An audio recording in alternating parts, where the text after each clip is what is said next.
Hello students, welcome to victory education. আমি তোমাদের Somnath sir. আজকে শুরু করতে চলেছি আমাদের সেই বিখ্যাত ক্লাস ভিক্টরি এডুকেশন থেকে। এত ছাত্রছাত্রী বিগত বছর কেন selected? Because of this types of NCERT line ধরে ধরে থিওরি ক্লাস।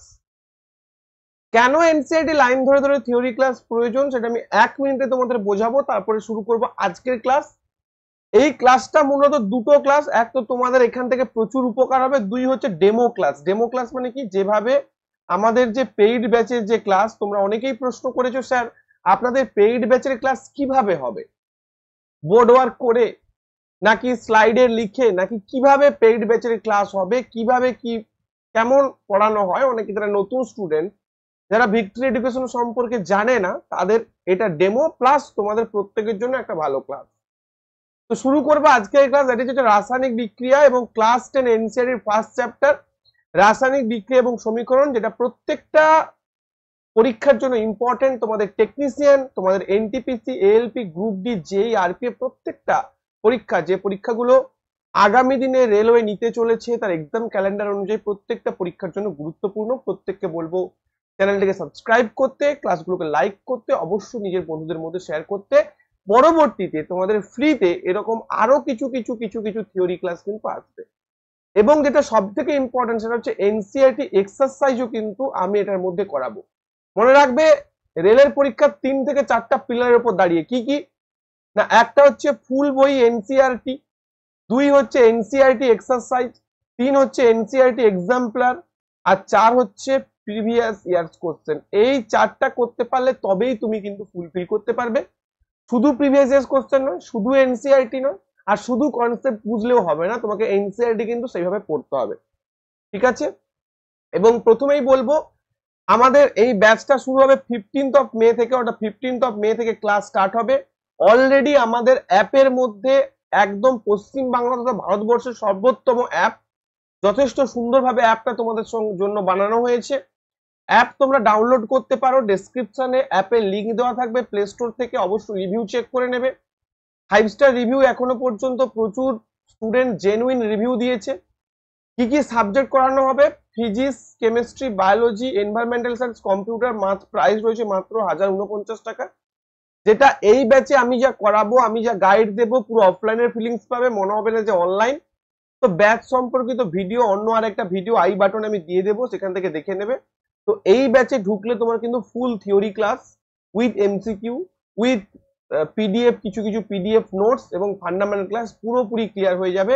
এবং প্রত্যেকটা শিফটে, গ্রুপ ডির প্রত্যেকটা শিফটে 25/25, আর টেকনিশিয়ানের প্রত্যেকটা শিফটে 40/40 লাগানোর দায়িত্ব পুরোপুরি আমার। ঠিক আছে, চলো শুরু করবো আজকের ক্লাস। দেখো, প্রথমেই আমরা যে বেসিসে ক্লাসটা শুরু করব সেটা হচ্ছে এনসিইআরটি লাইন বাই লাইন। কেন লাইন বাই লাইন পড়তে হয়?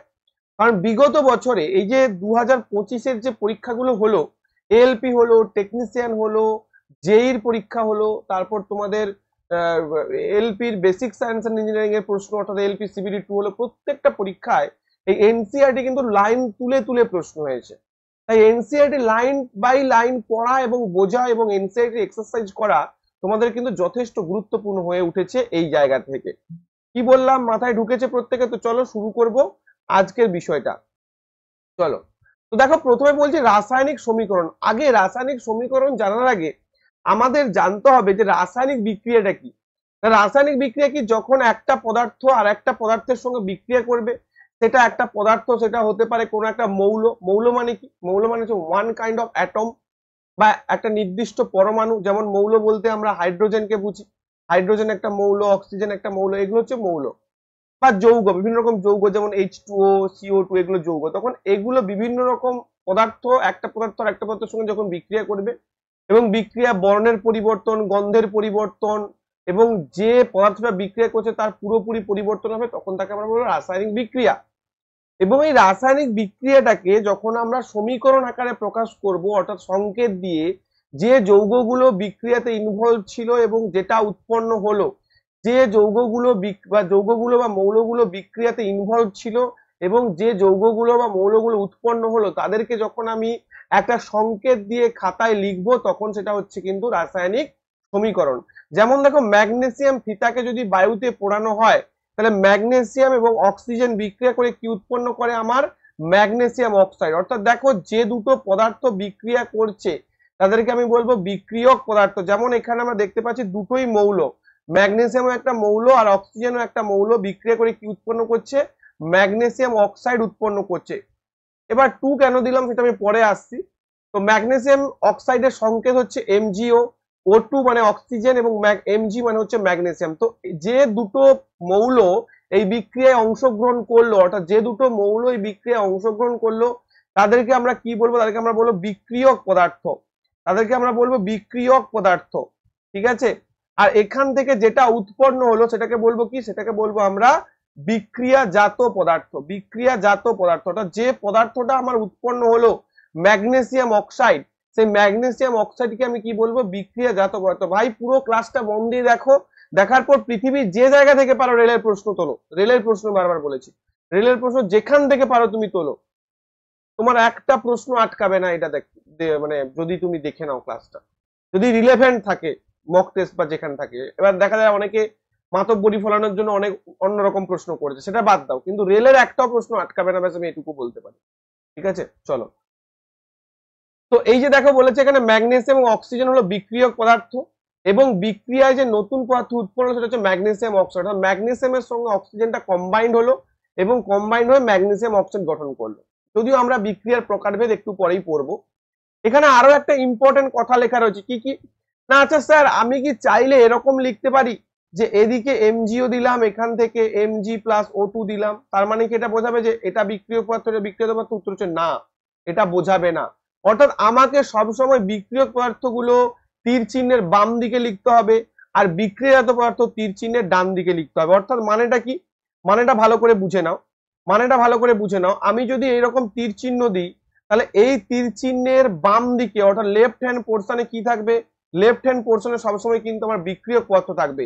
আর তীর চিহ্নের সামনের দিকে কি থাকবে, অর্থাৎ রাইট হ্যান্ড পোর্শনে কি থাকবে, আমার বিক্রিয়াজাত পদার্থ থাকবে। এটা অলরেডি তোমাদের 2022 গ্রুপ ডি, 2022 গ্রুপ ডি এবং টেকনিশিয়ান পরীক্ষায় অলরেডি তোমাদের পরীক্ষায় প্রশ্ন এসেছে। কি প্রশ্ন এসেছে, কি প্রশ্ন এসেছে না, প্রশ্ন এসেছে যে তীর চিহ্নের সামনের দিকে কোনো একটা সমীকরণে বা কোনো একটা সমিত সমীকরণে বা রাসায়নিক সমীকরণে আমরা তীর চিহ্নের সামনের দিকে কাকে বসাই, উত্তর কি হবে বিক্রিয়াজাত পদার্থকে। এটাই এখানে লেখা রয়েছে, দেখে নাও। বিক্রিয়ক এবং বিক্রিয়াজাত পদার্থের মধ্যে তীর চিহ্ন ব্যবহার করে শব্দ সমীকরণটি প্রকাশ করা হয়।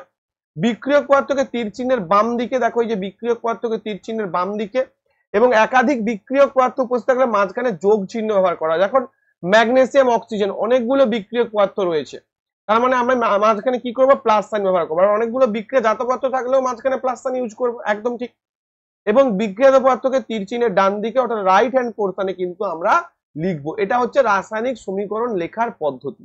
ওকে, এইবার হচ্ছে রাসায়নিক সমীকরণ লিখন পদ্ধতি। আমি যেটা বললাম এক্ষুনি যে ম্যাগনেসিয়াম এবং অক্সিজেন যোগ হয়ে MgO উৎপন্ন হলো। কি বলেছে দেখো, রাসায়নিক সংকেত আমরা ব্যবহার করি। এই রাসায়নিক সংকেত কি, দেখো ম্যাগনেসিয়ামের সংকেত হচ্ছে Mg এবং অক্সিজেনের সংকেত হচ্ছে O2। তো এই দুটো সংকেতকে বসাতে হবে। এবার তুমি বলবে স্যার সংকেতগুলো কোথায় পাবো? দেখো সংকেতগুলো বুঝতে গেলে তোমাদের যে চ্যাপ্টারটা পড়তে হচ্ছে atom and molecule. Atom and molecule already class করানো রয়েছে, তা বাদেও আমি আরো একটা ক্লাস আনবো যেখানে সংকেত কিভাবে তৈরি হয়, কিভাবে সংকেত তৈরি করতে হয় সেটা আমাদের বুঝতে হবে।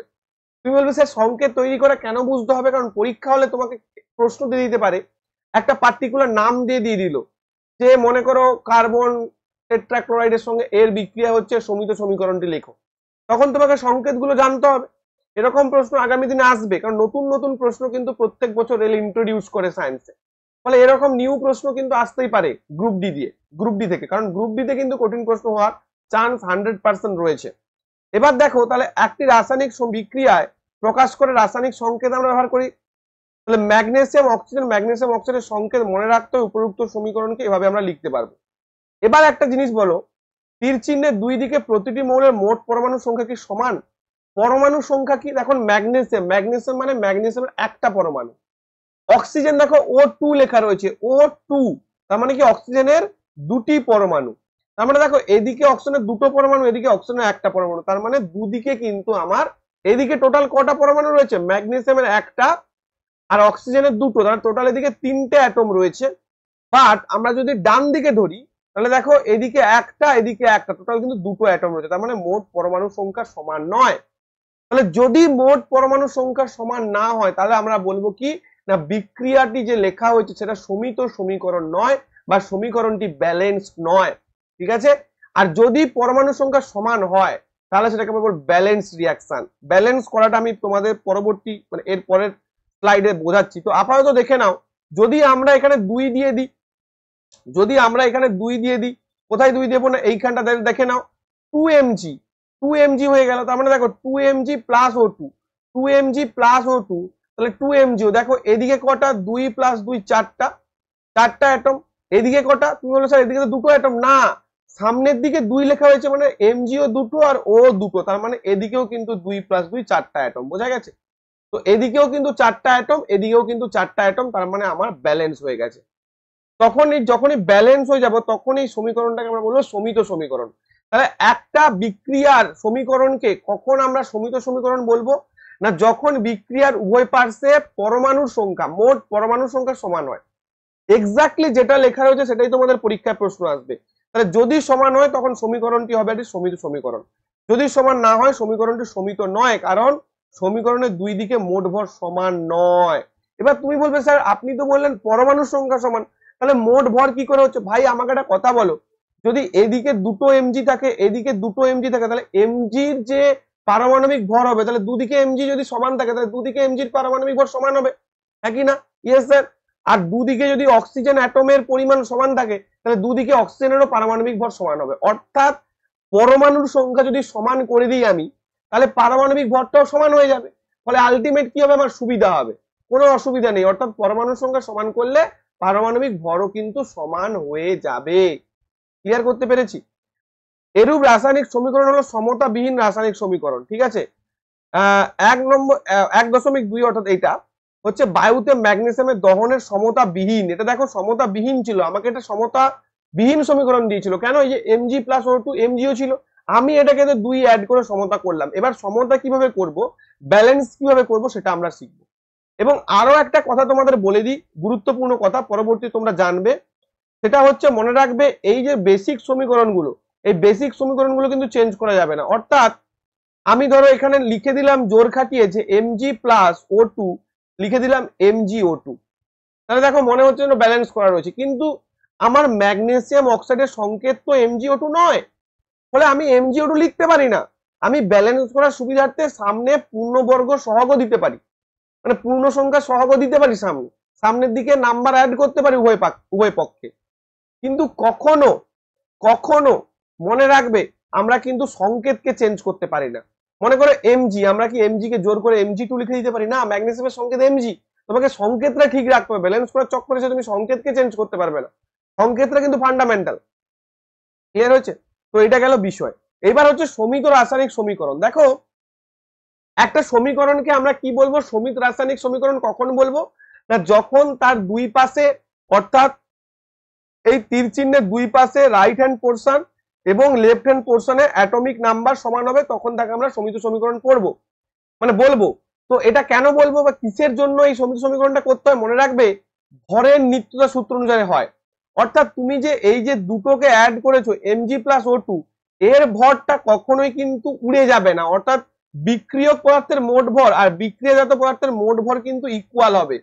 অর্থাৎ কিসের সূত্র অনুসারে না কিসের সূত্র অনুসারে বিক্রিয়ক পদার্থের মোট ভর আর বিক্রিয়াজাত পদার্থের মোট ভর ইকুয়াল হবে, পরীক্ষায় প্রশ্ন আসবে না, সেটা হচ্ছে ভরের নিত্যতা সূত্র। অর্থাৎ কি না ভরকে সৃষ্টি বা ধ্বংস করা যায় না, ভরকে সৃষ্টিও করতে পারবে না তুমি ধ্বংসও করতে পারবে না। তাহলে আমার এখানে যা মোট ভর ছিল, এখানেও তাই একই মোট ভর হবে, হ্যাঁ কি না? আমার এখানে যা মোট ভর ছিল এখানেও সেই একই মোট ভর হবে, তুমি বলবে ইয়েস স্যার, এবং তাই জন্যই আমাকে সমীকরণটাকে ব্যালেন্স করতে হয়, ঠিক আছে। এই দেখো অর্থাৎ রাসায়নিক বিক্রিয়ায় বিক্রিয়াজাত পদার্থের মধ্যে উপস্থিত মৌলগুলোর মোট ভর, মৌল বা যৌগগুলো বিক্রিয়া পদার্থে উপস্থিত মৌলগুলোর মোট ভরের সমান হবে।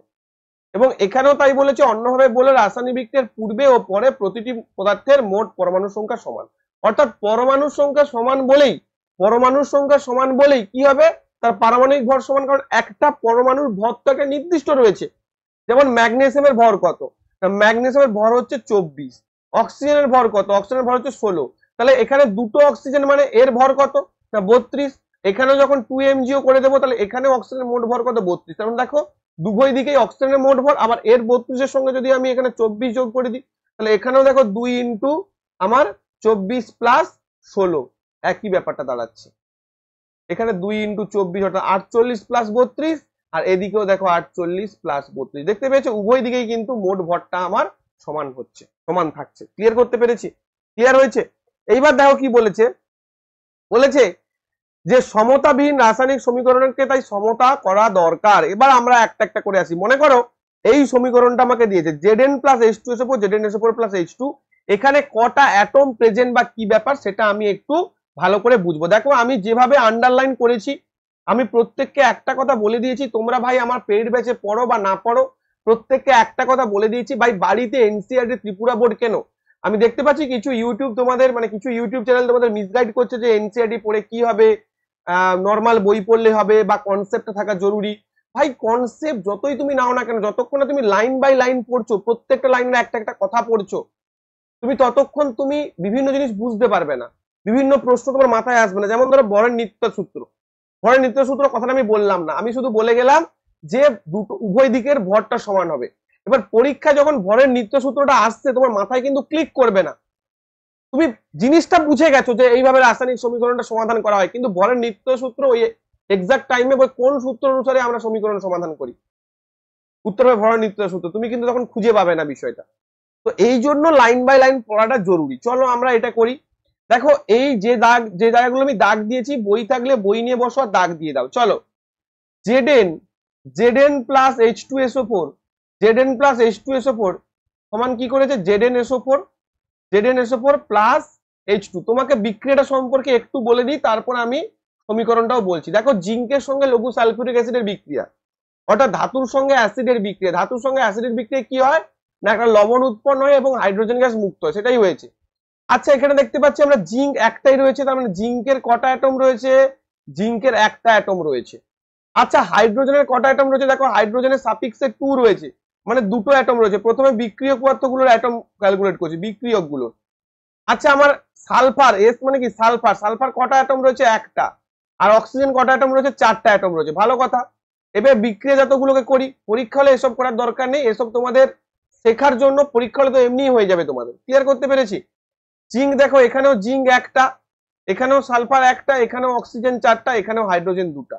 তাহলে কোনো কিছুর কোনো ডিফারেন্স হয়নি। তার মানে এটা কি বলতে পারি, আমরা বলতে পারি এটা হচ্ছে একটা সমিত সমীকরণ, অর্থাৎ এটা কিন্তু অলরেডি আমার ব্যালেন্স রয়েছে, এটা কিন্তু অলরেডি আমার ব্যালেন্স রয়েছে, বা এটা কিন্তু সমিত সমীকরণ।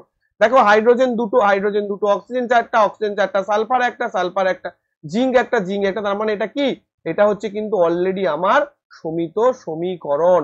আজকে তোমাদের পুরো ক্লাসটা জুড়ে এত সমীকরণ বলবো যে রাসায়নিক বিক্রিয়া নিয়ে কোনো চাপই হবে না। এরপর তোমাদের এমসিকিউ করাবো, কিন্তু এই ক্লাসটা দেখার পর এমসিকিউ তোমরা নিজেরাই পেরে যাবে বাড়িতে। ওকে চলো নেক্সট দেখো। এবার আমরা রাসায়নিক বিক্রিয়ার সমতা বিধানের চেষ্টা করবো। আচ্ছা প্রথমে এটা দেখবে না, এই জায়গাটা দেখবে না, কারণ এটা কিন্তু সমতা বিধান নেই, এটা কিন্তু সমতা বিধান নেই। দেখো ভালো করে বোঝো, এই যে যেটা দেওয়া রয়েছে না এনসিইআরটি তে, এইটাই তোমাদের টেকনিশিয়ান গ্রেড 3 তে 2025 এ এসছে, গ্রুপ ডি 2022 এ এসছে, এলপি 2025 এ এসছে, প্রত্যেকটা পরীক্ষা এসছে। তাহলে আমি বাইরের বেশি করে অন্য জায়গা থেকে কেন পড়তে যাব যদি আমার এখান থেকেই সব চলে আসে। আচ্ছা আমি এটা লিখছি, সমীকরণটা সমাধান করতে হবে। এটা এটা এনসিইআরটির অন্য একটা পোরশনকে আমি এখানে স্ক্রিনশট দিয়ে রেখেছি, কিন্তু প্রথমে এটা তুমি বোঝো যে সমতা বিধান করার চেষ্টা করব। আচ্ছা এফি কটা রয়েছে বিক্রিয়ক পদার্থ, আগে দেখে নিই। ব্যালেন্স করা তো নেই, দেখেই বুঝতে পারছি। আয়রন কটা, একটা, ভালো করে বুঝবে, আয়রন কটা আছে, একটা। আচ্ছা এবার দেখো তোমাদের আরো একটা কথা আমি বলবো, এটাকে সলিউশন করে দিই, তারপর আরো একটা কথা বলবো। আয়রন কটা, একটা। হাইড্রোজেন কটা, হাইড্রোজেন দেখো দুটো, আর অক্সিজেন কটা, একটা। এটা গেল বিক্রিয়ক। আচ্ছা বিক্রিয়া জাততে কি হচ্ছে দেখি, বিক্রিয়া জাততে কি হচ্ছে দেখি। আয়রন কটা হয়ে গেছে, 3টে হয়ে গেছে। আয়রন প্লাস H2O সমান হচ্ছে ফেরিক অক্সাইড প্লাস হচ্ছে হাইড্রোজেন। এবার দেখো আয়রন 3টা হয়ে গেছে, অক্সিজেন 4টা হয়ে গেছে, হাইড্রোজেন 2টো হয়ে গেছে। তার মানে আমাকে সলিউশন করতে হবে। সবসময় মনে রাখবে সলিউশন করার জন্য স্টেপ 1 যেটা তোমরা ফলো করবে, যে স্টেপ 1 ফলো করবে, সব থেকে বেশি অ্যাটম যার মধ্যে রয়েছে, সব থেকে বেশি অ্যাটম কার রয়েছে, সব থেকে বেশি অ্যাটম আমরা কার দেখতে পাচ্ছি, অক্সিজেনের বেশি অ্যাটম দেখতে পাচ্ছি, তাই অক্সিজেনটাকে সলিউশন করার চেষ্টা করবে। ভালো করে বোঝো, আমার এখানে কি রয়েছে, Fe3O4, Fe3O4 রয়েছে, আর এখানে একটা অক্সিজেন, তার মানে এখানে আমি 4 দিতে পারি, এখানে আমি 4 দিতে পারি। তাহলে এখানে যদি 4 দিই, দেখো চারটা অক্সিজেন আমার মিললো। কিন্তু এবার তারপরে স্টেপ 2টা কি, তাহলে স্টেপ 1 হচ্ছে প্রথমে সব থেকে বেশি যার অ্যাটম রয়েছে তাকে আগে কিন্তু আমাকে কাট আউট করতে হবে। তারপর কি, তারপর হচ্ছে তুমি ওটাকে কাট আউট করতে গিয়ে যাকে গড়বড় করেছো, ওটাকে কাট আউট করতে গিয়ে যাকে গড়বড় করে দিয়েছো তাকে তুমি রিকভার করো। দেখো আমি একে 4 পূরণ করতে গিয়ে, এখানে 4 পূরণ করতে গিয়ে আমি হাইড্রোজেনটাকে গড়বড় করে দিয়েছি। মানে হাইড্রোজেন এখানেও দুটো ছিল, এখানেও দুটো ছিল, কিন্তু যেহেতু এখানে 4 দিয়ে দিয়েছি, তাহলে এখন টোটাল হাইড্রোজেনের অ্যাটম কটা হয়ে গেছে মনে রাখবে, সামনের দিকে 4H2O মানে কি, 4H2O মানে হচ্ছে হাইড্রোজেন কটা অ্যাটম রয়েছে, 4 × 2, 8টা অ্যাটম রয়েছে টোটাল। ভালো করে বুঝে নাও, 8টা অ্যাটম রয়েছে। আর অক্সিজেনের কটা রয়েছে, সামনের দিকে 4 মানে কিন্তু অক্সিজেনের 4টা অ্যাটম রয়েছে। এই জায়গাগুলো বুঝবে, এখানে 2 মানে সামনে যা লিখবে সেটা কিন্তু গুণ হয়ে যাবে, 4 2 8টা অ্যাটম রয়েছে। তাহলে এখানে যদি আমার হাইড্রোজেনের 8টা অ্যাটম থাকে, তাহলে এখানেও 8টা অ্যাটম হওয়া দরকার, তাহলে এখানেও তোমাকে 4H2 দিতে হবে, এখানেও তোমাকে 4H2 দিতে হবে। ক্লিয়ার করতে পেরেছি? তাহলে আমার হাইড্রোজেনের কেস খতম হয়ে গেছে, হাইড্রোজেনের কেস খতম। এবার হাইড্রোজেন দেখো 8টা, অক্সিজেন 4টা, হাইড্রোজেন 8টা। এবার হচ্ছে তারপরে যে গড়বড় রয়েছে সব থেকে বেশি অ্যাটম, তাকে নিয়ে ভাববো। দেখো এখানে আয়রন 3টা, ভালো করে বুঝবে, এখানে আয়রন 3টা, এখানে আয়রন একটা, তাহলে এখানে তুমি 3 দিয়ে দাও।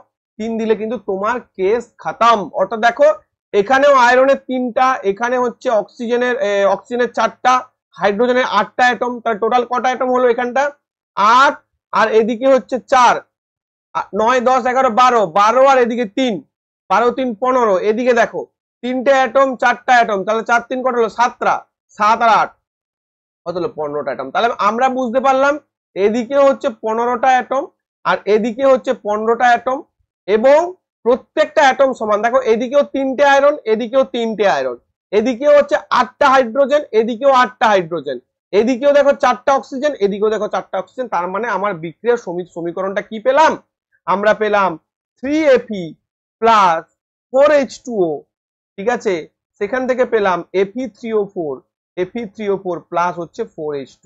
এটা বিভিন্ন ভাবে পরীক্ষায় আসে, বিভিন্ন ভাবে কিন্তু পরীক্ষায় আসে। কখনো আসে এগুলো তোমাকে শূন্যস্থান পূরণ করে দেয়, কখনো বলে যে কোনটা সমীকরণ সেটা তুমি লেখো, কখনো আসে এখানটা কিন্তু একটাকে স্কিপ করে তোমাকে লেখে। ঠিক আছে, বিভিন্ন ভাবে কিন্তু পরীক্ষায় আসে। এইবার এখানে একটা ইম্পর্টেন্ট কথা লেখা রয়েছে, ভালো করে দেখো, সমীকরণের উভয় পার্শ্বে মৌলগুলি পরমাণু সংখ্যা সমান, এটার কথা বলেছে। এই সমীকরণটি এখন সমিত। রাসায়নিক সমীকরণের সমতা বিধানের জন্য এই পদ্ধতিকে বলা হয় হিট এন্ড ট্রায়াল পদ্ধতি। এই জন্য বলি লাইন বাই লাইন পড়ো। একজন টিচার তোমাকে এটা বোঝাচ্ছে, বোর্ড ওয়ার্ক করাচ্ছে, খুব ভালো কথা, খুব সুন্দর করে বুঝিয়ে দিল, যেটা আমি বোঝালাম বুঝিয়ে দিয়ে চলে গেল, কিন্তু এই পদ্ধতির নামটা তিনি মেনশন করলো না। এবং এটা তোমাদের 2022-এ গ্রুপ ডিতে অলরেডি এসেছে, প্রিভিয়াস ইয়ার চাইলে চেক করে নিতে পারো। আমাকে মুখের কথা বিশ্বাস করার দরকার নেই, প্রিভিয়াস ইয়ার চেক করে নাও। এএলপি তেও তোমাদের কিন্তু অলরেডি এসেছে হিট এন্ড কোন যে পদ্ধতিতে আমরা সমতা বিধান করি সেই পদ্ধতি কি বলা হয়, অনেকে ভরের নিত্যতা সূত্র বলে দেয়। ভরের নিত্যতা সূত্র কেন না, কারণ রাসায়নিক বিক্রিয়াতে কেন উভয় দিকে ভর সমান হয়, তখন ভরের নিত্যতা সূত্র। কিন্তু কোন পদ্ধতিতে করি না, hit and trial. Hit and trial কেন না, দেখো আমরা কি করছি, আমরা তো সহগগুলো বারবার পুট করে করে দেখছি না, অর্থাৎ হিট এন্ড ট্রায়াল করছি, মানে আমরা ট্রায়াল দিয়ে দিয়ে দেখছি, যেখানে 4 দিয়ে পুট করে দেখি, এখানে 3 পুট করে দেখি মিলছে নাকি। তো এই যে পুটিং মেথডটা, যে পুট করে ট্রায়াল দিয়ে দেখছি, সেটাকে বলা হয় হিট এন্ড ট্রায়াল প্রসেস। তো এই পার্টিকুলার জিনিসগুলো তোমাদের জন্য এনসিআরটি পড়তে হয়, কারণ এনসিআরটি তে কিন্তু এগুলো লেখা হয়। এবার কি না, কেন হিট এন্ড ট্রায়াল বলছি সেটাও মেনশন করা রয়েছে। সমীকরণটির সমতা বিধানের জন্য আমরা ক্ষুদ্র পূর্ণ সংখ্যার সহগ নিয়ে বারবার চেষ্টা করি, যেটা আমি বলছি, অর্থাৎ ক্ষুদ্র পূর্ণ সংখ্যার সহগ নিয়ে বারবার পুট করে করে তো দেখি, তাই এটাকে বলা হয় হিট এন্ড ট্রায়াল পদ্ধতি। তোমরা অবশ্যই কমেন্ট করে জানাবে যে ক্লাসটা কেমন লাগছে, যারা এই ক্লাসগুলো দেখছো এবং আগামী দিনে তোমরা গ্রুপ ডি দিতে যাবে। যদি এইভাবে এনসিআরটি না পড়ে যাও, পুরোপুরি ফেল করে আসবে, সায়েন্সে কিন্তু স্কোর করতে পারবে না। ওকে, তাহলে পরীক্ষা হলে যদি এটাও প্রশ্ন আসে যে হিট এন্ড ট্রায়াল পদ্ধতি কেন বলা হয়, তখন উত্তর কি হবে না, কারণ রাসায়নিক সমতা বিধার জন্য আমরা ক্ষুদ্র পূর্ণ সংখ্যা সহগ নিয়ে বারবার পুট করি বা বারবার চেষ্টা করি, তাই এটাকে হিট এন্ড ট্রায়াল বলা হয়। ক্লিয়ার করতে পেরেছি? ভাই ক্লিয়ার করতে পেরেছি। যদি প্রত্যেকের ক্লিয়ার হয়ে থাকে তাহলে অবশ্যই তোমরা টাইপ করবে যে স্যার আপনার ক্লাসটা যথেষ্ট ভালো লেগেছে। চলো পরবর্তীতে চলে যাই। এবার হচ্ছে ভৌত অবস্থা চিহ্নিতকরণ মানে কি? মানে দেখো আমি যখন এই সমীকরণটা লিখি, মনে করো ম্যাগনেসিয়াম প্লাস হচ্ছে অক্সিজেন, সেখান থেকে আমার ম্যাগনেসিয়াম অক্সাইড হয়েছে, আমি তো 2mgও করে দিলাম, 2mg প্লাস O2 এটা তো করে দিলাম, সমীকরণ করে দিলাম। কিন্তু ম্যাগনেসিয়াম অক্সাইড কোন স্টেটে রয়েছে? ভৌত অবস্থা মানে বাহ্যিক কোন স্টেটে রয়েছে? বাহ্যিক স্টেট মানে কি? মানে সেটা কঠিন অবস্থায় রয়েছে, নাকি সেটা তরল অবস্থায় রয়েছে, নাকি সেটা জলীয় অবস্থায় রয়েছে, নাকি সেটা গ্যাসীয় অবস্থায় রয়েছে, কোন অবস্থায় রয়েছে সেইটা জানার জন্য আমরা কিছু কিছু চিহ্ন ব্যবহার করে থাকি, যেটাকে আমরা বলে থাকি ভৌত অবস্থা চিহ্নিতকরণ। অর্থাৎ ভৌত অবস্থার দ্বারা আমরা পার্টিকুলার তার স্টেটটা কি বা সে কি অবস্থায় রয়েছে রাসায়নিক সমীকরণটা দ্বারাই সেটা আমরা বুঝতে পারবো। চলো কি বলেছে দেখো, বিক্রিয়ক এবং বিক্রিয়ত পদার্থের মধ্যে সংকেতের পাশাপাশি ভৌত অবস্থা উল্লেখ করতে হয়। বিক্রিয়ক এবং বিক্রিয়ত পদার্থের গ্যাসীয় অবস্থার জন্য কি দেব না ব্র্যাকেটে জি দেব। মনে করো এই সমীকরণটায় হাইড্রোজেনের পাশে জি দেওয়া হয়েছে, হাইড্রোজেনের পাশে কি দেওয়া হয়েছে? জি দেওয়া হয়েছে, তার মানে হাইড্রোজেনটা কি হয়েছে? গ্যাস। ওকে। আবার যখন তরল অবস্থা হয়, ডাইরেক্ট যখন পুরোপুরি তরল হয়ে যায়, মনে করো আমি H2O দিলাম, H2O ব্র্যাকেটে এল দিয়ে দিলাম, তার মানে বুঝবো যে H2O টা তরল অবস্থা রয়েছে। তুমি বলবে স্যার আপনি তো বললেন H2O তরল অবস্থা রয়েছে, তাহলে এখানে ব্র্যাকেটে জি দেওয়া কেন? ভাই H2O ব্র্যাকেটে জি দেওয়া কেন? কারণ H2O টা জলীয় বাষ্প হয়ে আছে, যখন H2O টা জল থাকবে তখন সেটা হচ্ছে H2O ব্র্যাকেটে এল থাকবে, আর H2O যখন জলীয় বাষ্প থাকবে তখন সেটা কি গ্যাস, তো জলীয় বাষ্প মানে কি গ্যাস, তখন তার ব্র্যাকেটে কিন্তু জি থাকবে। মাথায় ঢুকেছে? প্রত্যেকের ক্লিয়ার করতে পেরেছি? তো এটাই হচ্ছে কিন্তু বিষয়। ওকে চলো নেক্সট। এবার যখন সেটা জলীয় দ্রবণ থাকবে, মনে করো জলে কোনো একটা কঠিন দ্রবণকে মিশিয়ে দিয়েছে, তখন সেটা কি জলীয় দ্রবণ হয়ে গেছে, NaCl কে জলে দ্রবীভূত করে দিয়েছে, তখন সেটা হচ্ছে অ্যাকুয়াস দ্রবণ হয়ে গেছে, তখন ব্র্যাকেটে থাকবে কি AQ থাকবে ব্র্যাকেটে। এবং যখন সেটা কঠিন হবে তখন ব্র্যাকেটে থাকবে সলিড। তাহলে এই 1 2 3 4 এই চারটা জিনিস আমাকে মনে রাখতে হয় ব্র্যাকেটে। এগুলো কিন্তু তোমাদের অলরেডি পরীক্ষায় বহুবার প্রশ্ন এসেছে এবং বহুবার তোমাদের কিন্তু সমীকরণগুলো এই ভৌত অবস্থা উল্লেখ করতেও দিয়েছে, তাই কিছু কিছু সমীকরণের ভৌত অবস্থা কিন্তু তোমাদের মনে রাখতে হয়। তাহলে গ্যাস মানে কি? গ্যাস মানে হচ্ছে যেটা হচ্ছে জি থাকবে গ্যাসীয় আকারে, অ্যাকুয়াস মানে হচ্ছে জলীয় দ্রবণ, যেটাকে কোনো একটা কঠিন পদার্থকে তুমি যখন জলে দ্রবীভূত করে দেবে তখন সেটা জলীয় দ্রবণ হয়ে যাবে। লিকুইড মানে কি? জল যখন থাকবে তখন সেটা লিকুইড আকারে থাকবে, আর সলিড মানে সেটা কিন্তু সলিড আকারে থাকবে। ক্লিয়ার করতে পেরেছি? এবার জি চিহ্নটি জলের ক্ষেত্রে ব্যবহার করা হয়েছে এটা বোঝানোর জন্য যে এই সমীকরণটি জলের পরিবর্তে জলীয় বাষ্প ব্যবহার করা হয়েছে, জলের পরিবর্তে জলীয় বাষ্প ব্যবহার করা হয়েছে। ঠিক আছে। এবার সাধারণ ভৌত অবস্থার রাসায়নিক সমীকরণ উল্লেখ করা হয় না যদি এর নির্দিষ্ট প্রয়োজনীয়তা না থাকে, অর্থাৎ নির্দিষ্ট প্রয়োজন না থাকলে সবসময় এটা উল্লেখ করা হয় না। তাহলে ভৌত অবস্থা ক্লিয়ার করতে পেরেছি, এটা তার বেশি কিছু নেই। এবার চলো, এবার আরো একটা জিনিস উল্লেখ করতে হয়, সেটা কি বিক্রিয়ার শর্ত। বিক্রিয়ার শর্ত এবং এই দুটো তোমাদের সমীকরণ পরীক্ষা আসে যে এইখানে তোমাদের জিজ্ঞাসা চিহ্ন দিয়ে দেয় পরীক্ষা হলে, বহুবার এসেছে অলরেডি তোমাদের গ্রুপ ডি 2022 এরকম প্রশ্ন এসেছে। তার মানে বিক্রিয়ার শর্ত আমরা কোথায় লিখি না, বিক্রিয়ার শর্ত লিখি আমরা এই যে তীর চিহ্নটার উভয় দিকে লিখি, ওপরেও লিখি নিচেও লিখি। তখন এখানে কি লিখবো না বিক্রিয়াতে যে শর্ত ব্যবহার করা হচ্ছে, যেমন দেখো কার্বন মনোক্সাইড হাইড্রোজেনের বিক্রিয়া হচ্ছে, দুটোই গ্যাস, এগুলো কি ভৌত অবস্থা। এবং এটাও পরীক্ষা হলে প্রশ্ন আসতে পারে আমরা কোনো একটা রাসায়নিক সমীকরণে ভৌত অবস্থা কোথায় উল্লেখ করি না, ভৌত অবস্থা পার্টিকুলার যৌগ বা মৌলের কাছে ব্র্যাকেটের মধ্যে উল্লেখ করি। আর শর্ত কোথায় উল্লেখ করি না, শর্ত উল্লেখ করি বিক্রিয়ক এবং বিক্রিয়ত পদার্থের মাঝখানে যে তীর চিহ্ন থাকে সেই তীর চিহ্নের ওপরে এবং নিচে উভয় দিকে আমরা শর্তগুলো লিখে থাকি।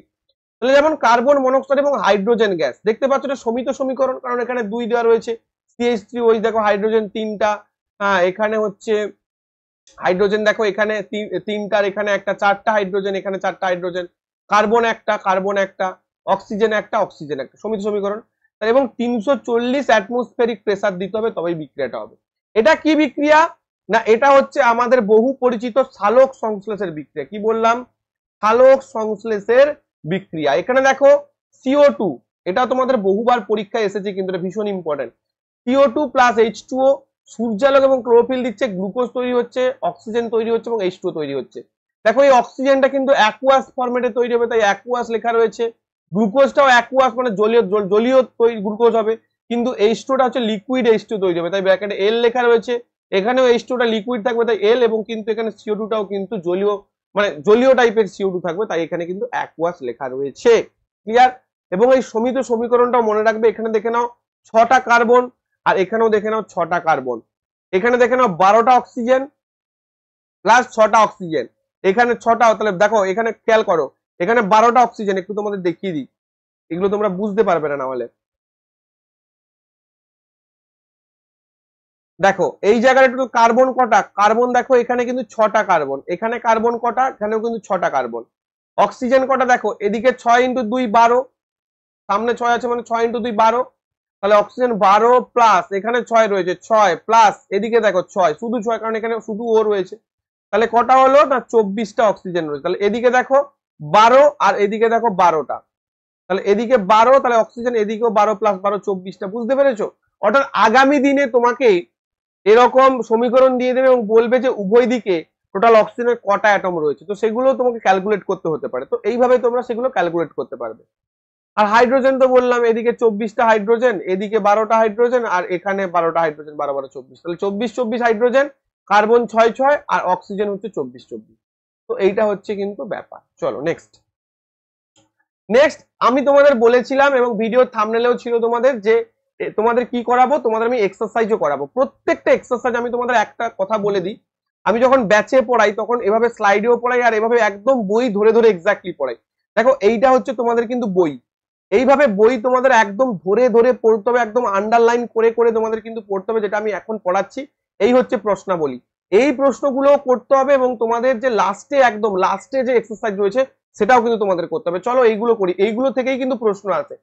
অনেকে কি করে দেখো, অনেক কিছু আরো এগুলো করতে হবে এবং প্লাস এই যে কাজগুলো দেয় না, এই কাজগুলোও কিন্তু করতে হয়, প্রত্যেকটা জায়গায় একদম লাইন বাই লাইন খুঁটিয়ে খুঁটিয়ে পড়তে হয়।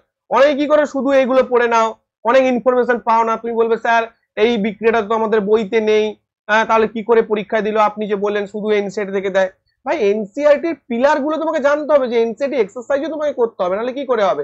এই যে এখানে বেরিয়াম ক্লোরাইড অ্যালুমিনিয়াম সালফেট দিয়েছে, তা এই বিক্রিয়াটা তো তোমাকে এনসিইআরটিতে কোথাও মেনশন নেই, একমাত্র অনুশীলনী ছাড়া বা একমাত্র এই জায়গাটা ছাড়া, তোমাকে বুঝতে হবে না। তো এইভাবে তোমাকে করতে হবে। চলো বলেছে বিক্রিয়াগুলো সমিত সমীকরণ লেখো। তো প্রথমে এই ধরনের বিক্রিয়া যদি তোমাকে দিয়ে দেয় পরীক্ষা হলে, দেওয়ার পর তোমাকে তো অপশন দেবে, কিন্তু অপশন যখন দেবে তোমাকে একটা কথা মাথায় রাখতে হবে, এগুলো কিন্তু অলরেডি তোমাদের 2022-এ গ্রুপ ডিতে এই টাইপের প্রশ্ন এসেছে। অপশন দেওয়ার সময় একটা কথা মাথায় রাখতে হবে যে এই যে সংকেতগুলো ব্যবহার করব, এই সংকেতগুলো যেন ঠিকঠাক থাকে, সংকেতগুলোকে যেন কাটাছাড়া না করা হয়।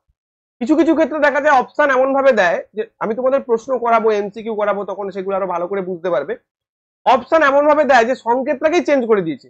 যেমন হাইড্রোজেন ক্লোরাইড, মনে করো H2Cl লিখে দিলাম আমি, হাইড্রোজেন ক্লোরাইড মানে কি HCl, হাইড্রোজেন ক্লোরাইড, বা যেটাকে আমরা হাইড্রোক্লোরিক অ্যাসিড বলি, সেটাকেই এখানে হাইড্রোজেন ক্লোরাইড বলে দিয়েছে। তুমি কি করলে H2Cl লিখে দিলে, বা অপশনে H2Cl ছিল, তুমি কি করলে দেখো ভালো করে বুঝবো। মনে করো এই বিক্রিয়াটাকে আমি, আমার অপশনে একটা অপশন আছে H2 + Cl2 সমান, আমি কি করলাম না H2Cl2। তো তোমার মনে হবে যে H2, এখানে H2 দুটো অ্যাটম, এখানে দুটো অ্যাটম, এখানে ক্লোরিন দুটো অ্যাটম, দুটো অ্যাটম, তুমি ঠিক করে চলে, কিন্তু ভুল হয়ে গেল কেন? কারণ ভাই আমি তো এই সংকেতটাকেই ভুল লিখে দিয়েছি, আমাকে বেসিক সংকেতগুলো তো ঠিক লিখতে হবে, তবেই না আমার বিষয়টা দাঁড়াবে। তাহলে বেসিক সংকেতগুলো কিন্তু আমাকে ঠিক রাখতে হবে। আমি ব্যালেন্স করবো, আগে সংকেতগুলোকে দেখে নেবো যে সংকেতগুলো ঠিক আছে কিনা, তারপর আমাকে দেখতে হবে অ্যাটম গুলো। কি বললাম মাথায় ঢুকেছে?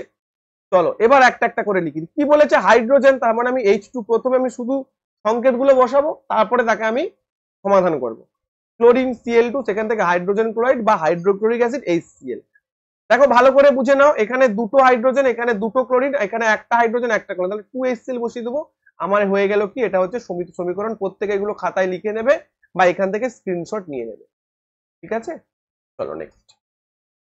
বেরিয়াম ক্লোরাইড, তুমি বলবে স্যার বেরিয়াম ক্লোরাইড সংকেত বের করতে পারবো না। সংকেত না বের করতে পারলে অ্যাটম এন্ড নিউক্লিয়াস বা অ্যাটম এন্ড মলিকিউল, এই ক্লাসটা তোমাদের দেখতে হবে ভালো করে, বা আমি সংকেত কিভাবে বের করতে হয় সেই ক্লাসটা স্পেশালি তোমাদের ইউটিউবে করিয়ে দেবো দরকার পড়লে। ঠিক আছে, তার জন্য তোমাদের প্রচুর পরিমাণ ভিডিও শেয়ার, লাইক এন্ড চ্যানেলটিকে সাবস্ক্রাইব করতে হবে। চলো সিলেকশন এখান থেকেই হবে, সিলেকশন এই জায়গা থেকেই হবে, এবং তাড়াতাড়ি সিলেকশন নিতে চাইলে, ডেফিনেটলি বুঝতে চাইলে পেইড ব্যাচে ভর্তি হতে পারো, একদম নমিনাল কস্ট রাখা হয়েছে, তার জন্য অ্যাপ ডাউনলোড করতে পারো। চলো বেরিয়াম ক্লোরাইড, বেরিয়াম ক্লোরাইড মানে কি না BaCl2, barium chloride plus aluminium sulphate. দেখো অ্যালুমিনিয়ামের সালফেটের সংকেত কি না, মনে রাখবে Al2SO4 3। এটা যখন তুমি ওই ক্লাসটা করবে সংকেতের ক্লাস, তখন এগুলো অসুবিধা হবে না। এখন বুঝতে অসুবিধা হয়তো হতে পারে, সংকেত তৈরি করাটা বুঝতে অসুবিধা হতে পারে, সমাধান করতে অসুবিধা হবে না, ঠিক আছে।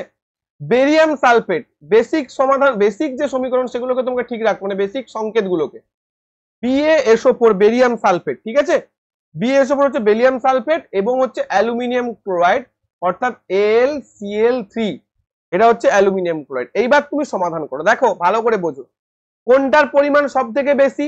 না আমার দেখো এদিকে অ্যালুমিনিয়াম একটা আর এদিকে অ্যালুমিনিয়াম দুটো, তাহলে আমি কি করব ভালো করে বুঝবে।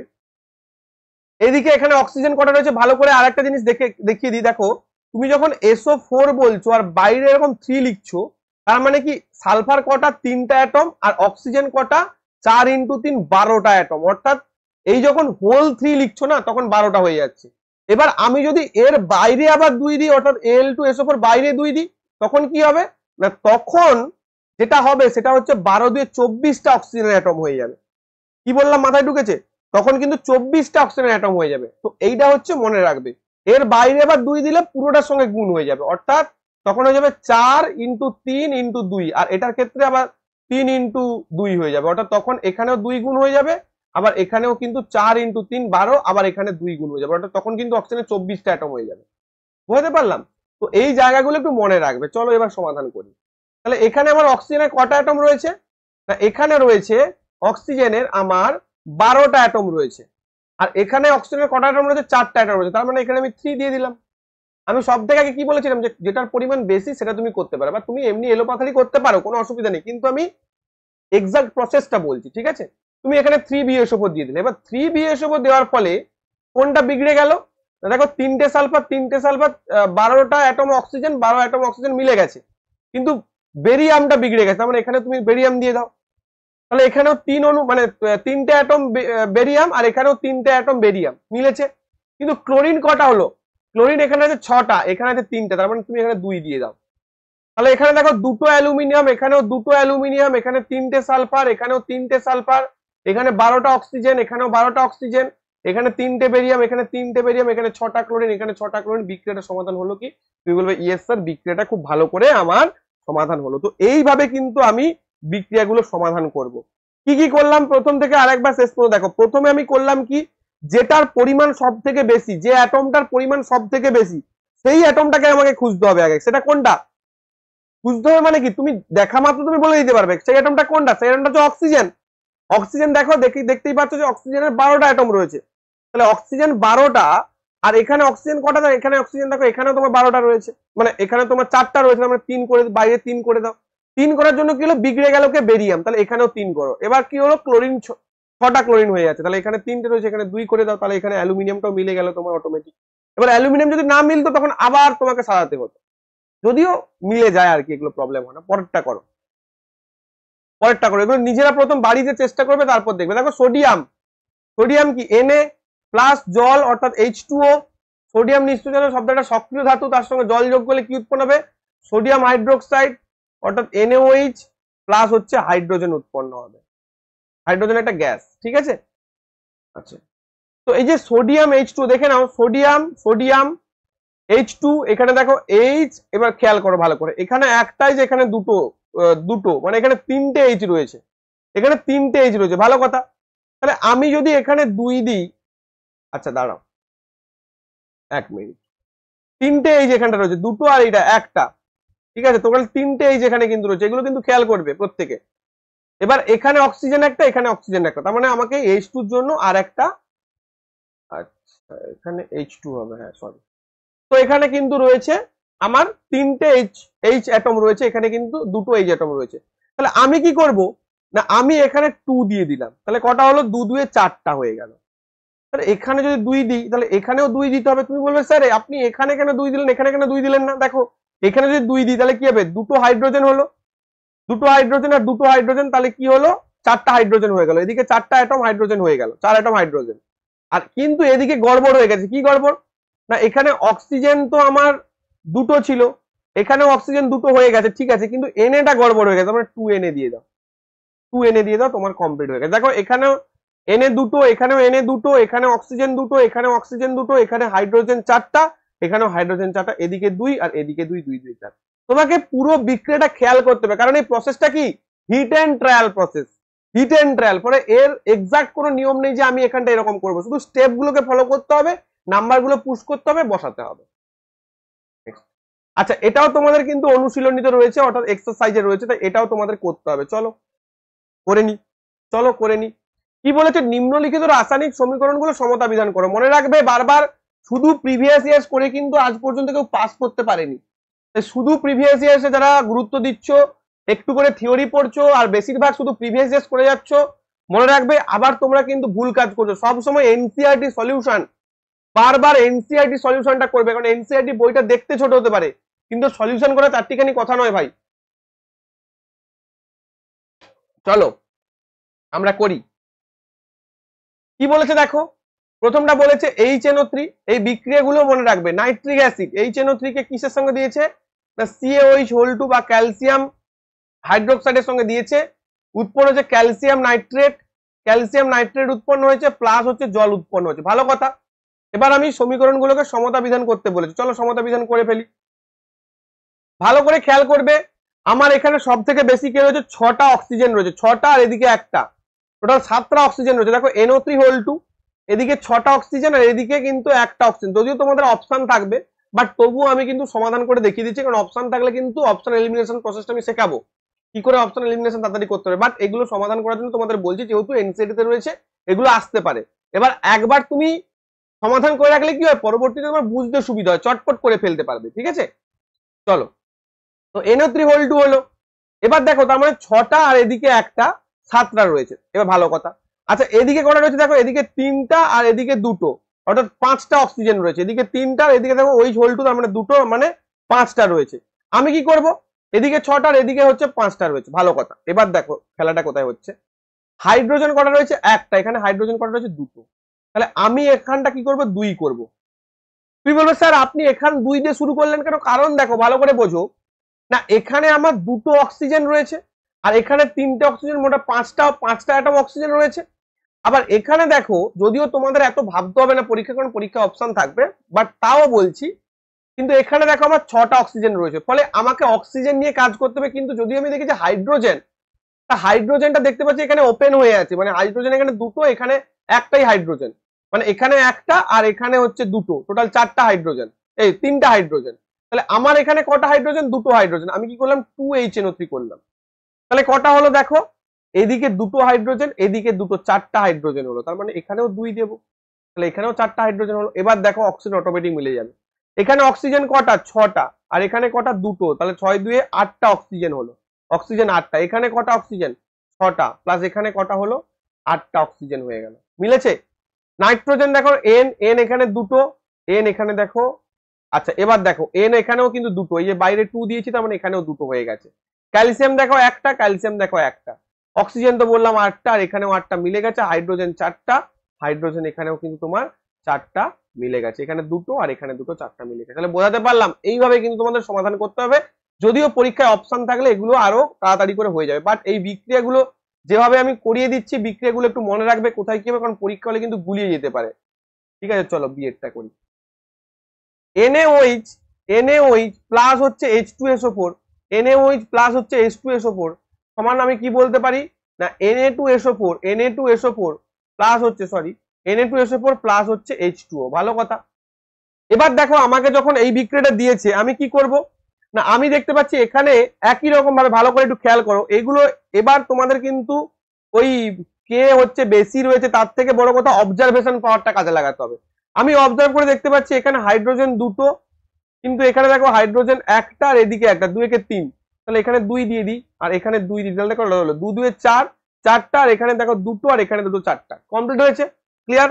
আচ্ছা, এখানে 2টো Na রয়েছে, এখানেও 2টো Na, Na2 মানে কিন্তু 2টো Na। সালফার একটা রয়েছে, সালফার একটা রয়েছে।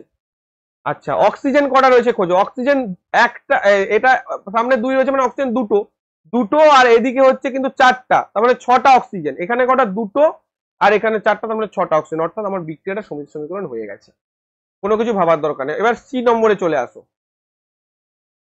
কি বলেছে দেখো, NaCl প্লাস হচ্ছে AgNO3, NaCl এবং AgNO3 বিক্রিয়া কি হচ্ছে। এবার এই বিক্রিয়াগুলোর প্রকারভেদও আমরা পরবর্তীতে করবো। এই যে বিক্রিয়া দিয়েছে না, এগুলো টাইপ কি সেগুলো আমরা পরবর্তী লেসনে পড়বো। আজকে আমরা বেশি দূর এগোবো না, এইখান পর্যন্ত এগোবো, কিন্তু নেক্সট ক্লাসে আমরা কিন্তু এবার টাইপস অফ যে রিয়াকশন সেগুলো পড়বো এবং কি কি প্রশ্ন এসেছে দেখো, এই যে প্রত্যেকটা লেটেস্ট প্রশ্ন আমি রেখেছি।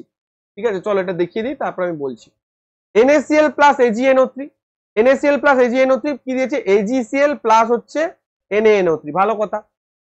আচ্ছা, বিক্রিয়াটা ভালো করে খেয়াল করো, খেয়াল করলে দেখবে সোডিয়াম একটা, সোডিয়াম একটা, সিলভার একটা, সিলভার একটা, NaNO3, NO3 দেখো NO3, এদিকেও N একটা, N একটা, অক্সিজেন তিনটা, অক্সিজেন তিনটা, ক্লোরিন একটা, ক্লোরিন একটা। আমরা এটা সমীকরণ অলরেডি রয়েছে, অর্থাৎ এখানে কিছু কারুকার্য করতে হবে না। কিন্তু মনে রাখবে এটা হচ্ছে ডিসপ্লেসমেন্ট রিয়াকশন বা প্রতিস্থাপন, ডাবল ডিসপ্লেসমেন্ট রিয়াকশন, দ্বি প্রতিস্থাপন বিক্রিয়া, যেখানে সিলভার ক্লোরাইডে সাদা অর্ধক্ষেপ পড়বে। এটাও পরীক্ষার প্রশ্ন আছে যে এই সোডিয়াম ক্লোরাইড এবং সিলভার নাইট্রেটে যোগ করলে সিলভার ক্লোরাইডে সাদা অর্ধক্ষেপ পড়ে। অনেকে বলে স্যার এটা কিন্তু প্রশ্ন এসেছে তোমাদের 2022, অনেকে বলে স্যার এটা তো আমাদের ডিসপ্লেসমেন্ট রিয়াকশনের যে জায়গাটা সেখানটা তো এটা তো এক্সাম্পল দেওয়া নেই। কিন্তু দেওয়া নেই তো কি হয়েছে, এটা তোমাদের অলরেডি অনুশীলনীতে তো আছে, হয়তো সমতা বিধান করতে দিয়েছে, কিন্তু এখান থেকে তোমাকে টাইপস অফ রিয়াকশনটাও মনে রাখতে হবে, তাহলে তুমি পরীক্ষা হলে একদম স্কোর করতে পারবে। যখন টাইপস অফ রিয়াকশন হবে আমরা পড়ে নেব নেক্সট ক্লাসে, তখন আমরা এগুলোকে আরো ভালোভাবে বুঝতে পারবো। ঠিক আছে, চলো নেক্সটটা লিখি, পরেরটা। এবার দেখো কি বলেছে না, BaCl2 বেরিয়াম ক্লোরাইড প্লাস হচ্ছে H2SO4 থেকে আমরা কি দেবো না BaSO4, BaSO4 এটা আগেরটা করলাম না, না এটা করিনি। BaSO4 প্লাস হচ্ছে HCl এটা করব। ঠিক আছে, দেখো এই যে BaCl2 দেখো বেরিয়াম একটা, বেরিয়াম একটা, ভালো কথা, বেরিয়াম একটা, বেরিয়াম একটা, H2 H দুটো, আর এখানে দেখো H একটা, ও এখানে H একটা রয়েছে, তার মানে এখানে 2 দিয়ে দিই, এই যে একটা রয়েছে এখানে আমরা 2 দিয়ে দিই। ঠিক আছে, ওকে 2 দিয়ে দিলাম। আচ্ছা এস দেখো, এস একটা, এস একটা, অক্সিজেন চারটা, অক্সিজেন চারটা, ক্লোরিনও মিলে গেছে, ক্লোরিন দুটো হয়ে গেছে, ক্লোরিন দুটো হয়ে গেছে, তার মানে এখানে 2 দিয়ে দিলেই তোমার কিন্তু সমীকরণ হয়ে যাবে। ক্লিয়ার করতে পেরেছি প্রত্যেককে? তো এইটা প্রত্যেকে খাতার মধ্যে লিখে নাও, আগামী দিনে 2025 এখান থেকে এক্সামে আসবেই আসবে। নেক্সট, এবারে তোমাকে বলেছে এগুলো রাসায়নিক সমীকরণ লিখতে, সমিত রাসায়নিক সমীকরণ লিখতে, চলো করি।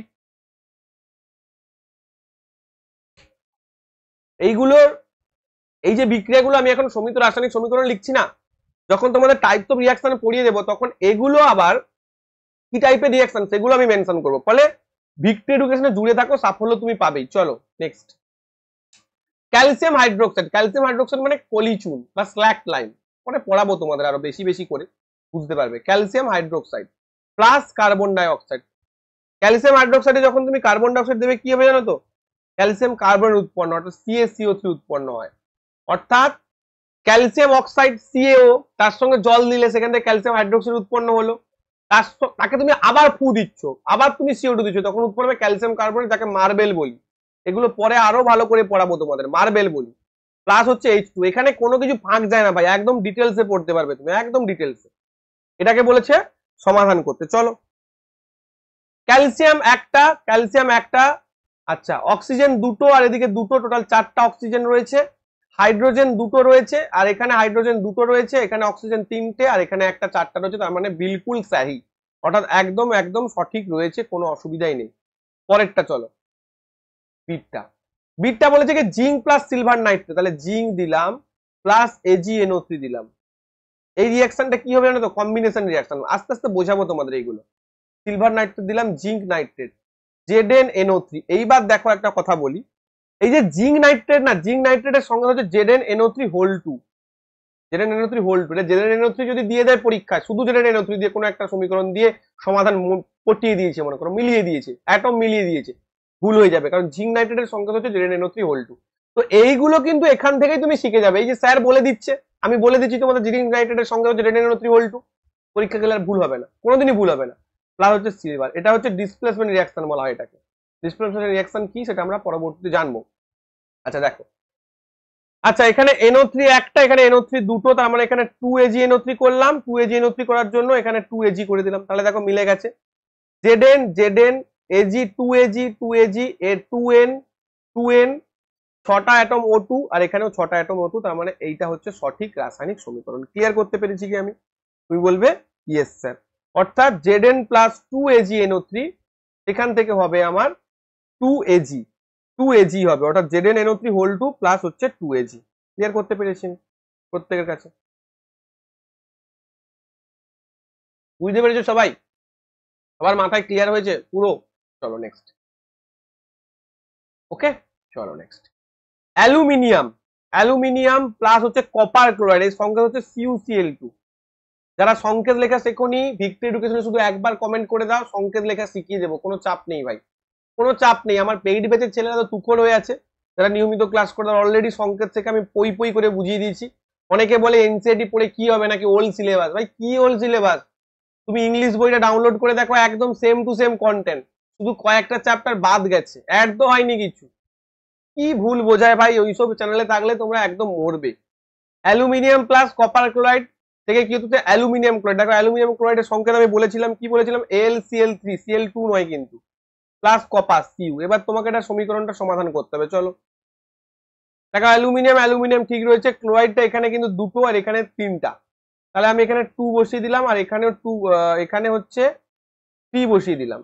তাহলে এখানে যদি 3 বসিয়ে দিই আর এখানে যদি 2 বসিয়ে দিই, তাহলে 2L প্লাস 3CaCl2 3Cu বসিয়ে দিলাম। দেখো বিষয়টা ঠিক হয়েছে কিনা, ঠিক আছে? দেখো 2L 3CuCl2, তার মানে 6টা ক্লোরিন, 3টে কপার, 3টে কপার। দেখো এখানেও 3টে কপার রয়েছে, এখানে 6টা ক্লোরিন, এখানেও 6টা ক্লোরিন, এখানে দুটো অ্যালুমিনিয়াম, এখানেও দুটো অ্যালুমিনিয়াম। বলো ক্লিয়ার করতে পেরেছি কি আমি? ক্লিয়ার করতে পেরেছি কি আমি প্রত্যেকের কাছে? হয়েছে? ক্লিয়ার হয়েছে প্রত্যেকের? চলো নেক্সট।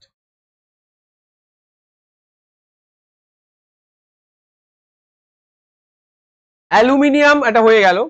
বেরিয়াম ক্লোরাইড দেখো BaCl2, potassium sulphate K2SO4, barium sulphate BaSO4 plus হচ্ছে পটাশিয়াম ক্লোরাইড KCl, এটাও কিন্তু ডাবল ডিসপ্লেসমেন্ট রিঅ্যাকশন। এই যে বলে না স্যার এগুলো তো ডাবল ডিসপ্লেসমেন্ট রিঅ্যাকশন, কোনটা এই রিঅ্যাকশন গুলো তো দেয়নি, বইতে তো নেই, বইতে আছে তোমরা করো নাই, এই জন্য পারো না। চলো বেরিয়াম একটা, ক্লোরিন দুটো, ক্লোরিন একটা, এখানে 2 বসিয়ে দাও। এখানে দেখো K2, পটাশিয়াম দুটো, এখানেও পটাশিয়াম দুটো, সালফার একটা, অক্সিজেন চারটা, ব্যাস হয়ে গেছে। BaCl2 plus K2SO4, BaSO4 plus 2KCl। Clear করতে পেরেছি? তো এই অবধি থাকবে আমাদের আজকের ক্লাস। নেক্সট ক্লাসে আমরা কি কি জানবো দেখো, নেক্সট ক্লাসে আরো একটা থিওরি ক্লাস হবে, তারপর তোমাদের আবার এমসিকিউ ক্লাস হবে। পুরো টোটাল যত ভালো ভালো এমসিকিউ রয়েছে, দেখো বস্তা পচা এমসিকিউ আমি করাই না। ওই গ্রুপ ডি 2022-এ এসেছে সেগুলো শুধু বস্তা পচা করে যাব, তার সাথে নতুন অ্যাড করবো না, 2022ও করাবো, প্লাস নতুন যে লেটেস্ট সেই লেটেস্ট করাবো, কারণ অলরেডি আমাদের লেটেস্ট এমসিকিউ ক্লাস চলছে, তোমরা জানো ইউটিউবে, ঠিক আছে? দেখো এখানটা নেক্সট ক্লাসে আমরা সংযোজন বিক্রিয়া এবং কিভাবে বিক্রিয়াগুলো হচ্ছে, এই যে একদম লেটেস্ট প্রশ্ন, একদম দেখো এনসিইআরটি থেকে ছেপে দিয়েছে, সেগুলো কিন্তু অলরেডি আমি দেখাবো। কিভাবে বিক্রিয়া হচ্ছে, বিয়োজন বিক্রিয়া, আবার দেখো টেকনিশিয়ান গ্রেড 3 তে প্রশ্ন দিয়েছে, ঠিক আছে? এবং এই টাইপের যে প্রশ্নগুলো দেখো, এই টাইপের প্রশ্নগুলো অলরেডি তোমাদের পরীক্ষায় আসে, এগুলোও আমি তোমাদের কিন্তু করাবো। ওকে, প্রতিস্থাপন বিক্রিয়া, তারপর এগুলো পরীক্ষায় দিয়েছে একদম লেটেস্ট, এটাও টেকনিশিয়ান গ্রেড 3 প্রশ্ন। তারপরে রিঅ্যাক্টিভিটি সিরিজ, এনসিইআরটি এক্সারসাইজ থেকে প্রশ্ন, দ্বি প্রতিস্থাপন বিক্রিয়া, তারপরে বিভিন্ন যে এনসিইআরটি তে বক্সে যে কাজগুলো দেয় সেখান থেকে আমরা কি কি জানবো, এবং এগুলোই আবার পরীক্ষায় দিয়ে দেয়। আরআরবি গ্রুপ দিতে যেটা দিয়েছে সেটাই টেকনিশিয়ানে দিয়ে দিয়েছে। তো এগুলো কিন্তু আমরা নেক্সট ক্লাসে পুরো যে রাসায়নিক বিক্রিয়ার যে প্রকারভেদটা একদম ভালো করে সুন্দর করে আমরা বুঝবো, ঠিক আছে? এবং এনসিইআরটি যে প্রবলেমস গুলো সেগুলো জানবো। তো এই ছিল আজকের ক্লাস, প্রত্যেকে আশা করি ভালো লেগেছে এবং পুরো থিওরিটা বুঝতে পেরেছো। নেক্সট ক্লাসে আমি পরের থিওরি গুলো জানবো, এবং তারপর আমরা আরো কিছু কিছু এমসিকিউ করব।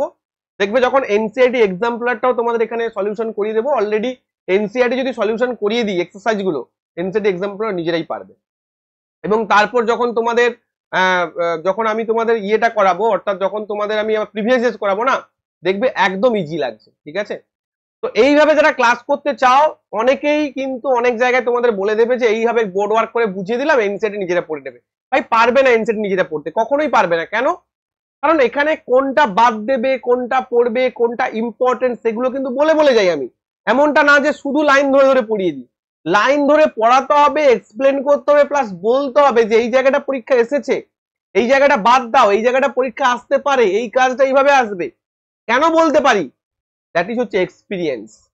সেই এক্সপিরিয়েন্সটা আমার রয়েছে এবং বহু ছাত্রছাত্রী আমাদের এখান থেকে পাস করেছে। প্রায় 50+ ছাত্রছাত্রী অলরেডি টেকনিশিয়ানে সিলেক্টেড।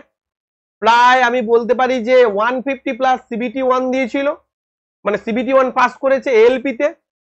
এবং তার মধ্যে আমি বলতে পারি 100+ পার্ট বি তে কিন্তু পাস করেছে এবং পার্ট 1 এ 60+ নাম্বার পেয়েছে 100+। এর মধ্যে মিনিমাম 30 to 50+ কিন্তু এএলপি চাকরি পাবে সাইকো টেস্ট পাস করে, এটুকু বলতে পারি। অর্থাৎ ভিক্টরি এডুকেশন মানে এত সিলেকশন কি করে দিতে পারে? কারণ ওয়ে অফ যে এডুকেশন যেভাবে পড়তে হয়, যেমন আমি তোমাদের পার্ট বি তে নিমি পড়ে যেতে বলেছিলাম, তো কোনটা কিভাবে পড়বে সেটা কিন্তু রাস্তা দেখানো হয়। তো এই হচ্ছে আমাদের কোর্সের ভিডিওটা আমি আই বাটনে দিয়ে দিচ্ছি, চাইলে দেখে নিতে পারো। 12 মান্থের কোর্স থাকবে। অ্যাপে গেলে তোমরা অ্যাপটা ডাউনলোড করতে তোমরা যে লিঙ্কটা রয়েছে ডেসক্রিপশন বক্সে, এই লিঙ্কে ক্লিক করলে তোমরা অ্যাপটা পেয়ে যাবে এবং অ্যাপে গিয়ে তোমরা দেখে নিতে পারো। কোনো অসুবিধা হলে এটা আমার নাম্বার, আমাকে ফোন করে নিতে পারো। এখানে কিন্তু পুরোপুরি মনিটরিং এর মধ্যে ক্লাস হবে। 15ই মে থেকে কিন্তু নতুন ক্লাস হবে, কারণ তোমরা রেলের ক্যালেন্ডার অনুযায়ী কিন্তু টেকনিশিয়ানটা জুনে আসছে, ফলে এখন আর সময় নষ্ট নয়। টেকনিশিয়ানকে পাখির চোখ করে লেগে পড়ো। ক্যালেন্ডার অনুযায়ী কিন্তু অলরেডি ভ্যাকেন্সি পাবলিশ শুরু হয়ে গেছে, ব্যাস এটুকু বলবো। ঠিক আছে? আর যারা চাইছো যে স্যার জিকে এবং সায়েন্স দুটো নেবে, তাদের জন্য এই ব্যাচটা রয়েছে। এখানে GK, current affairs plus science তিনটেই কিন্তু এখানটা হবে। ঠিক আছে? এই ব্যাচটাও নিতে পারো। এটা কিন্তু রেলের গ্রুপ ডি এবং এনটিপিসি দুটোর জন্য হেল্পফুল। তো প্রত্যেকে বলো ভিক্টরি এডুকেশন অ্যাপ ডাউনলোড করবে। এখানে অলরেডি কিন্তু 5 স্টার রেটিং রয়েছে, যেখানে 228-এর উপর রেটিং রয়েছে, তাও কিন্তু 5 স্টার, এবং প্রচুর পরিমাণ ডাউনলোডস রয়েছে। রিভিউ চেক করবে এবং তারপর ডাউনলোড করবে। আর একটা কথা মনে রাখবে, ভিক্টরি এডুকেশন ভর্তির জন্য প্রফেশনাল কল করে না, ফলে তুমি নির্দ্বিধায় অ্যাপ ডাউনলোড করতে পারো। কেউ এখান থেকে তোমাকে ফোন করে বারবার ডিস্টার্ব করবে না। ঠিক আছে? মানে নির্দ্বিধায় ডাউনলোড করে তুমি ব্যাচটা দেখতে পারো। এবং অবশ্যই আমাদের ল্যাপটপ এবং মোবাইল দুটো ভার্সানই ক্লাস করার ব্যাপার রয়েছে, মক টেস্ট রয়েছে। আর যদি তোমাদের ব্যাচের ব্যাপারে বেশি জানতে হয়, ব্যাচের অলরেডি এক্সক্লুসিভ একটা ভিডিও করানো রয়েছে, সেখানে যেতে পারো। তো পড়াশোনাটা কিন্তু এই লেভেলের হবে, যে লেভেলটা ইন্ডিয়ার কেন ওয়েস্ট বেঙ্গলের বাংলায় কেউ দিতে পারবে না, এটুকু বলতে পারি। তাই এত কম সময় এত সিলেকশন দিতে পেরেছি। যদি কোনো কিছু প্রশ্ন বা জিজ্ঞাসা থাকে, এই নাম্বারে হোয়াটসঅ্যাপ করবে বা ফোন করে নিতে পারো। সবাই খুব ভালো থেকো, দেখা হবে পরের ক্লাসে। পরের ক্লাসে আমরা বিক্রিয়ার প্রকারভেদ এবং যে এমসিকিউ রয়েছে সেগুলো জানবো। আর যারা ফ্রিতে করতে চাইছো তারা অবশ্যই আমাদের চ্যানেলে জুড়ে থাকো। আগামী দিনে কিছু কিছু ইম্পর্টেন্ট ক্লাস, প্রচুর ফ্রি ক্লাস আমি করিয়েছি এবং আগামী দিনে কিছু কিছু ফ্রি ক্লাস আসবে। আর পেইড ব্যাচে তারাই ভর্তি হবে যারা আগামী দিনে ফুললি সাকসেস পেতে চাও, মনিটরে থাকতে চাও, গাইডে থাকতে চাও। ফিজটা খুব বেশি নয়, কিন্তু এই ফিজটাই তোমার অনেকটা বছর, অনেকটা বেকারত্ব তোমাকে কিন্তু রিমুভ করতে পারে। তাই যাদের কনফিডেন্স রয়েছে, যারা ফিজটা দিয়ে ব্যাচে ভর্তি হতে চাও, গাইডে থাকতে চাও, তারা অবশ্যই কিন্তু ভর্তি হতে পারো। কারণ তুমি আইটিআই করেছো অনেক টাকা দিয়ে, তুমি গ্রাজুয়েশন করেছো, এতদিন পড়ে এসছো অনেক অনেক টাকা খরচা করে। লাস্ট কিছুটা টাকা দেওয়ার পর তুমি যদি একটা ভালো কোর্স পেতে পারো, ভালো গাইডেন্স পেতে পারো, তাহলে তোমার অবশ্যই সেটা কিন্তু ভর্তি হওয়া উচিত। ব্যাস এটুকু আমি বলবো। আর অবশ্যই তোমরা চ্যানেলটিকে সাবস্ক্রাইব করবে, ক্লাসগুলোকে লাইক করবে এবং তোমাদের কেমন লাগলো ক্লাসটি সেটা অবশ্যই কিন্তু কমেন্ট করে জানাবে। থ্যাংক ইউ প্রত্যেকে, দেখা হবে পরবর্তী ক্লাসে। আর অবশ্যই অ্যাপ ডাউনলোড করতে ভুলবে না। Thank you.